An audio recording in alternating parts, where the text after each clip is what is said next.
Good morning बच्चों, एक बार फिर से आप सभी का नालंदा की यूट्यूब प्लेटफॉर्म में स्वागत है। तो आज हम कक्षा 10 की प्रश्नावली 4.3 का अध्ययन करेंगे। तो देखो, पहला प्रश्न, निम्न द्विघात समीकरणों के मूलों की प्रकृति ज्ञात कीजिए। यानी सबसे पहले हमें क्या करना है, द्विघात समीकरण दी हुई है, उसके हमें मूलों की प्रकृति ज्ञात करनी है।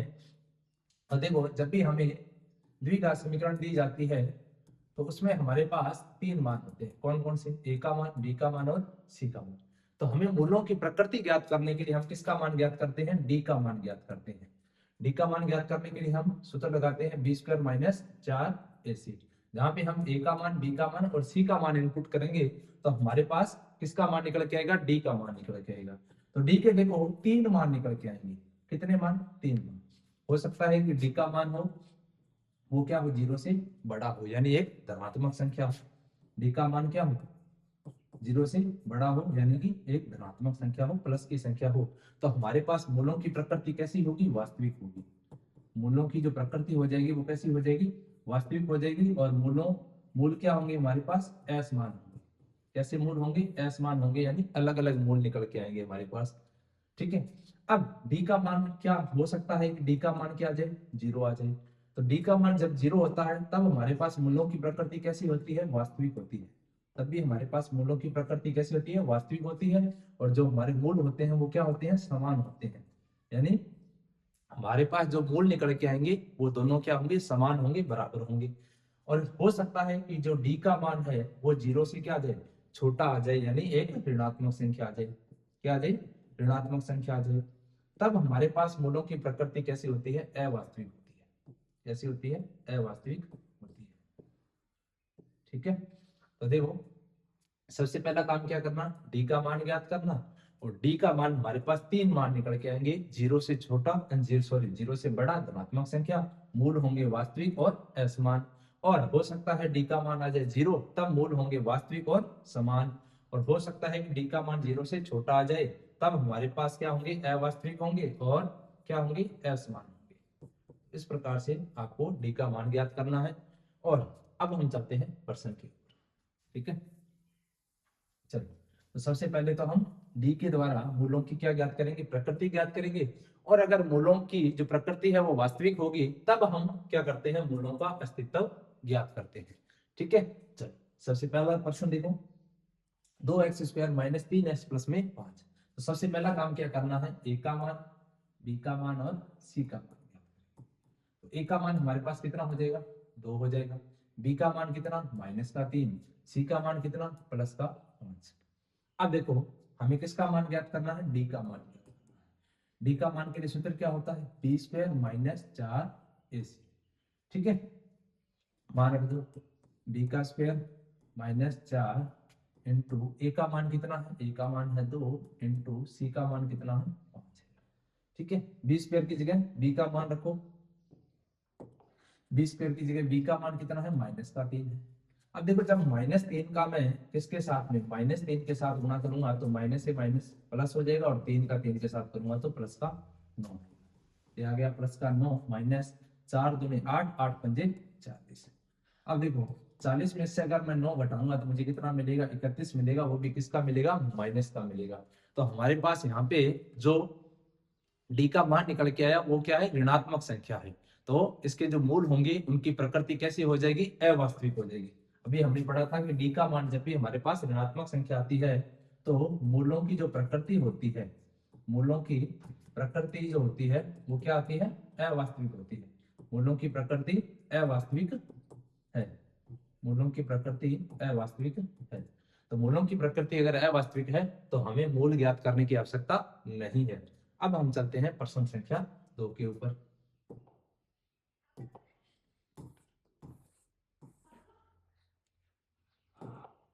अब देखो प्रश्न संख्या 2, 3x² माइनस 4√3x प्लस 4 बराबर में क्या दिया है? 0 दिया है। द्विघात समीकरण दी है। सबसे पहला काम क्या करना? ए का मान, बी का मान और सी का मान ज्ञात करना। ए का मान 3, बी का मान हो जाएगा -4√3 और सी का मान हमारे पास कितना हो जाएगा? +4 हो जाएगा। अब देखो, हमें किसका मान ज्ञात करना है? डी का मान ज्ञात करना है। तो डी बराबर होता है b² माइनस 4ac। तो देखो, बराबर बी का स्क्वायर माइनस 4 इंटू ए का मान कितना 3 और इंटू सी का मान कितना 4, बी का मान रखो, बी का मान कितना है -4√3। अब देखो -4 का जब मैं -4 के साथ गुणा करूंगा तो माइनस इंटू माइनस क्या हो जाएगा प्लस, और 4 का 4 के साथ गुणा करूंगा तो 16 आ जाएगा। और जब मैं √3 का गुणा √3 से करूंगा तो √3 का √3 से गुणा करूंगा तो ये कितना हो जाएगा 3 हो जाएगा, और 16 का जब मैं 3 के साथ गुणा करूंगा तो ये कितना हो जाएगा 48 हो जाएगा।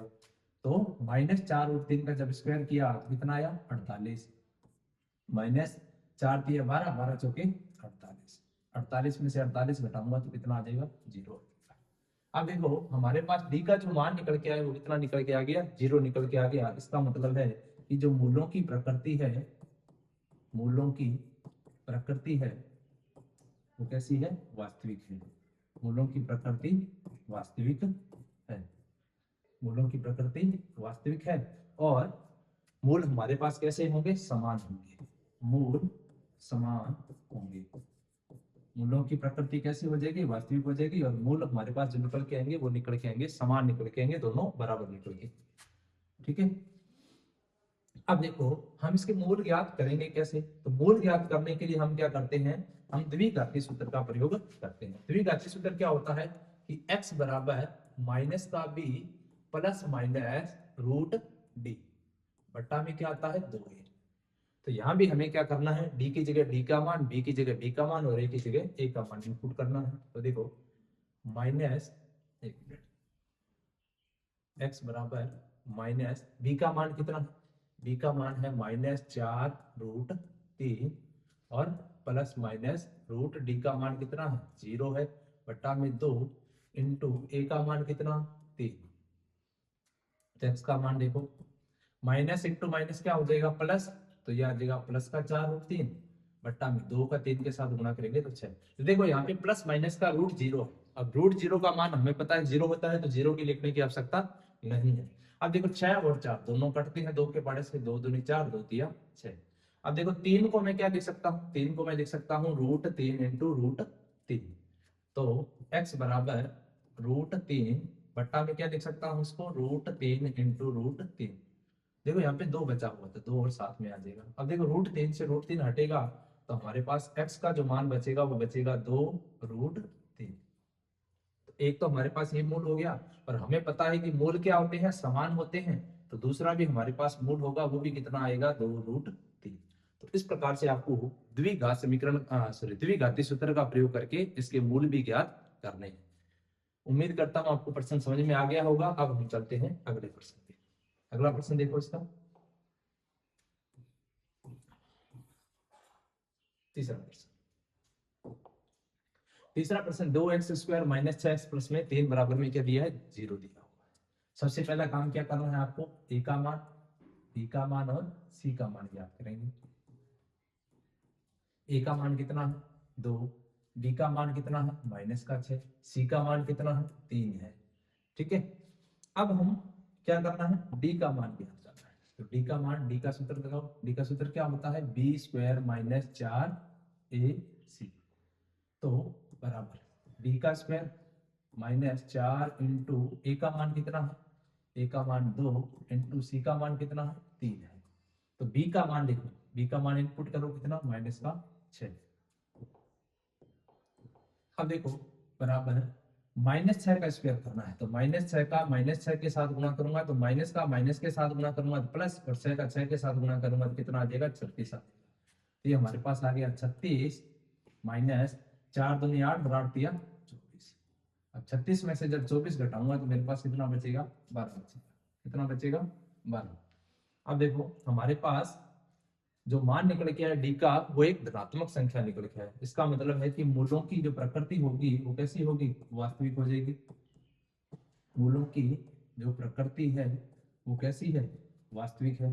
मूलों की प्रकृति वास्तविक है, और जो हमारे मूल होंगे वो कैसे होंगे असमान होंगे। मूल होंगे वो कैसे होंगे असमान होंगे। ठीक है, अब हमें क्या करना है मूल भी ज्ञात करने हैं। तो मूल ज्ञात करने के लिए देखो मूल कैसे ज्ञात करते हैं, तो मूल के लिए हम क्या करते हैं द्विघाती सूत्र का प्रयोग करते हैं। तो x बराबर माइनस का B plus minus root D बट्टा में क्या आता है 2a। ठीक है, मान इनपुट कर दो, x बराबर माइनस b का मान कितना है, b का मान है हमारे पास माइनस का 6 और रूट d का मान प्लस माइनस रूट d का मान हमारे पास कितना है रूट 12। ठीक है, और बट्टा में 2 इंटू a का मान कितना है, a का मान है 2। तब देखो x बराबर माइनस इंटू माइनस प्लस का 6 प्लस माइनस रूट 12 बट्टा में 2 का 2 के साथ गुणा करेंगे तो 4 आ जाएगा। तो x बराबर, अब देखो रूट 12 को मैं क्या लिख सकता हूँ, तो रूट 12 की जब मैं अभाज्य गुणनखंड करूंगा तो ये आ जाएगा हमारे पास 2 6 12 2 3 6 और 3 एकम 3। अब देखो 2 का जुड़ा बना तो 2 को मैं क्या कर सकता हूँ रूट के बाहर निकाल सकता हूँ, तो ये आ जाएगा हमारे पास 6 प्लस माइनस 2 बाहर आ जाएगा, अंदर बचेगा हमारे पास कितना 3, अंदर क्या बच जाएगा 3 बच जाएगा, बट्टा में कितना आएगा 4। अब देखो दोनों में किसका पाड़ा कॉमन आता है, दोनों में 2 का पाड़ा कॉमन है, इसमें भी 2 है इसमें भी 2 है, दो दोनों में कॉमन है तो 2 को हम क्या कर देंगे कोष्टक के बाहर निकाल देंगे, तो 2 आ गया बाहर, अंदर बचेगा 6 के अंदर 2 का भाग लगाऊंगा कितनी बार जाएगा 3 बार, 2 3 6 2 बाहर तो अंदर बचेगा 3 और आगे बचेगा हमारे पास प्लस माइनस 2 बाहर चला गया, अंदर क्या बचा रूट 3 और बट्टा में कितना है 4 है। अब देखो 4 और 2 कटता है, 2 के पाड़े से काट दो, 2 दूनी 4, तो हमारे पास फाइनल आंसर निकल के आया 3 प्लस माइनस रूट 3 बट्टा में कितना 2। तो देखो x के हमारे पास 2 मान होंगे, पहला मान क्या हो जाएगा, पहला मान एक बार हम लेंगे प्लस 3 प्लस रूट 3 बट्टा में 2 और दूसरी बार लेंगे माइनस, तो दूसरा मान हो जाएगा x माइनस रूट 3 बट्टा में क्या आ जाएगा 2। तो इस प्रकार से आपको इसके दो मूल ज्ञात कर लेना है, तो इसके दो मूल निकल के आएंगे और दोनों मूल क्या होंगे s मान होंगे यानी अलग अलग होंगे। ठीक है, तो इस प्रकार से आपको प्रश्न संख्या 3 करनी है। हाँ, तो अब हम चलते हैं अगले प्रश्न की। अगला प्रश्न देखो इसका,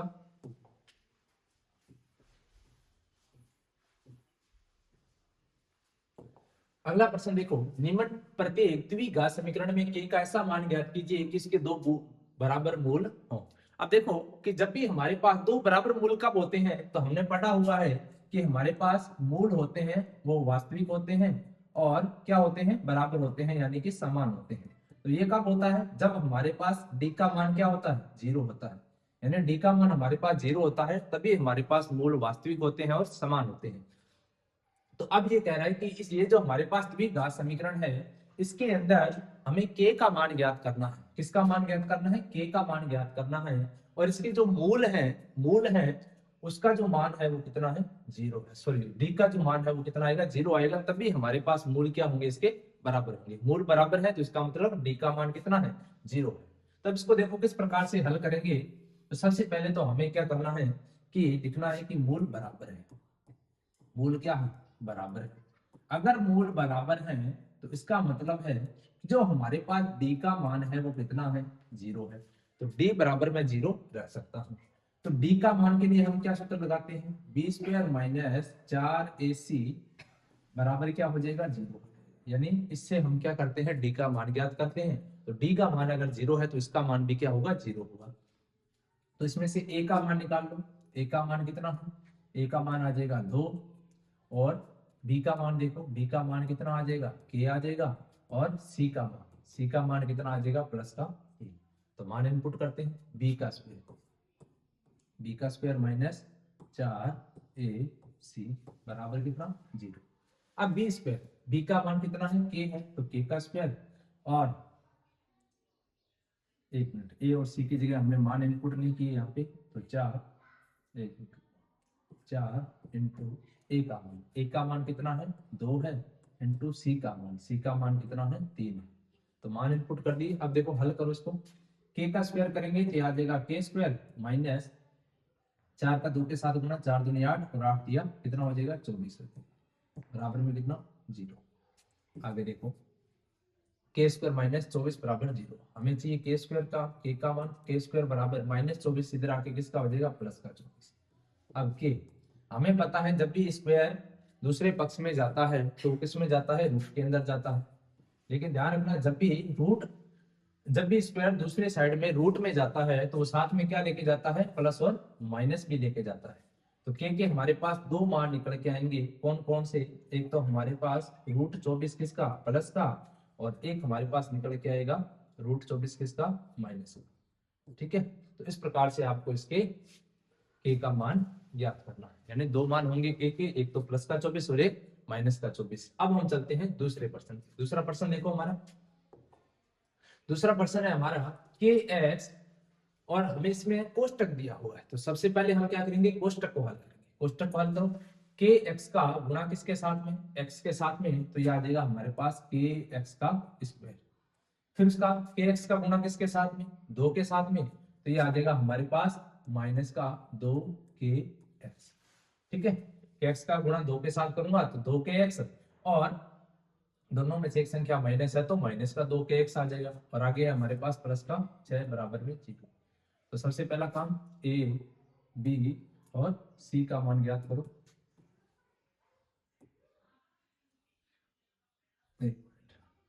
ए का मान कितना हो जाएगा, ए का मान हो जाएगा के, बी का मान देखो, बी का मान कितना हो जाएगा, दो के, वो भी किसका, माइनस का। एक इसको सही करके, सबसे पहले ए का मान कितना, के, फिर किसका मान, बी का मान, बी का मान कितना, माइनस का दो के, फिर सी का मान, तो सी का मान हो जाएगा हमारे पास कितना, प्लस का 6। तो अगर हमने ए बी और सी के मान ज्ञात कर लिए, अब हमें क्या करना है, हमें पता है कि इसके जो मूल है वो क्या है, बराबर है। मूल क्या है, बराबर है। अगर मूल बराबर है तो इसमें डी का जो मान होगा वो कितना होगा, 0 होगा। तो डी का मान हम क्या रखेंगे, 0 रखेंगे। अब 0 रखेंगे तो डी का मान ज्ञात करते हैं बी स्क्वायर माइनस 4ac द्वारा, तो इसका मान भी कितना होगा, 0 होगा। अब मान इनपुट करो, बी का स्क्वायर माइनस 4 इंटू ए का मान, ए का मान कितना, के, इंटू सी का मान, सी का मान कितना है, 6 है, बराबर में क्या आ जाएगा, 0 आ जाएगा।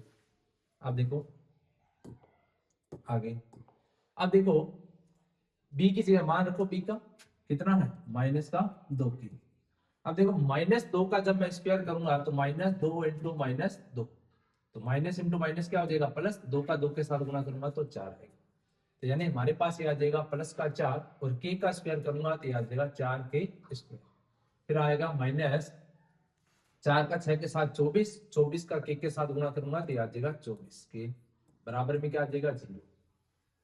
अब देखो दोनों में किसका, 4 का बदला कॉमन है, तो 4 को हम क्या करेंगे, बाहर निकाल लेंगे। और एक क्या कॉमन है, के कॉमन है, तो के भी बाहर निकाल दो। एक आ जाएगा 4 और दूसरा आ जाएगा के, दोनों में कॉमन, बाहर निकाल दो। अब 4 बाहर आ गया, के स्क्वायर में से एक के बाहर आया तो अंदर बचा एक के। और इसमें से देखो 24 में से, 24 में मैं 4 का भाग करूंगा कितनी बार जाएगा, 6 बार आएगा। यानी 4 को मैं लिख सकता हूँ 4 इंटू 6, 4 बाहर चला गया, अंदर बचेगा कितना, 6। और के बाहर चला गया तो के चला गया बाहर, अंदर बचेगा के माइनस का 6, माइनस है तो माइनस आ जाएगा, बराबर में क्या बचेगा, 0 बचेगा। अब देखो 4 के इधर गुणा में है या इधर आ जाएगा भाग में, और या फिर आप ऐसे भी ज्ञात कर सकते हो कि या तो इन दोनों का जो गुणनफल है वो कितना आ रहा है, 0 आ रहा है। तो या तो हमारे पास 4 के बराबर क्या है, 0 है, और या फिर के माइनस 6 बराबर क्या है, 0 है, और या फिर के माइनस का 6 बराबर क्या है, 0 है। तो यहां से जब मैं के का मान ज्ञात करूंगा तो ये आएगा हमारे पास 0, 4 गुणा में है, इधर आएगा भाग में, और यहां से जब मैं के का मान ज्ञात करूंगा तो के का मान आ जाएगा प्लस का 6। अब देखो के का मान हमारे पास कितना है, 0/4। अब देखो हमारे पास ये क्या है, द्विघात समीकरण है, और द्विघात समीकरण में अगर मैं के का मान कितना रख दूं, 0/4 रख दूं, यानी कि के का मान कितना, 0 रख दूं, तो ये हमारी द्विघात समीकरण नहीं होगी। क्यों नहीं होगी, क्योंकि 0 का जब मैं एक्स स्क्वायर के साथ गुणा करूंगा तो ये भी पूरा पद क्या हो जाएगा, 0 हो जाएगा। और हमें पता है कि द्विघात समीकरण के अंदर जो हमारा पहला पद होता है, यानी ए का जो मान होता है वो कभी भी 0 नहीं होता है। अगर ए का मान 0 होगा तो ये द्विघात समीकरण नहीं होगी, क्योंकि एक्स स्क्वायर वाला जो पद होगा वो भी क्या हो जाएगा, 0 हो जाएगा। फिर हमारे पास जो चर की अधिकतम घात है वो कितनी बचेगी, 1 बचेगी, तो ये हमारा द्विघात समीकरण नहीं होगा। इसलिए ए का मान हमारे पास 0 नहीं होना चाहिए। तो के का मान 0 नहीं होगा, के का मान हम कितना रख सकते हैं, 6 रख सकते हैं। तो के का मान कितना हो जाएगा, 6 हो जाएगा। तो इस प्रकार से आपको प्रश्न संख्या 2, ठीक है। तो आपको वीडियो अच्छी लगे तो वीडियो को लाइक करें, शेयर करें और चैनल को सब्सक्राइब करें।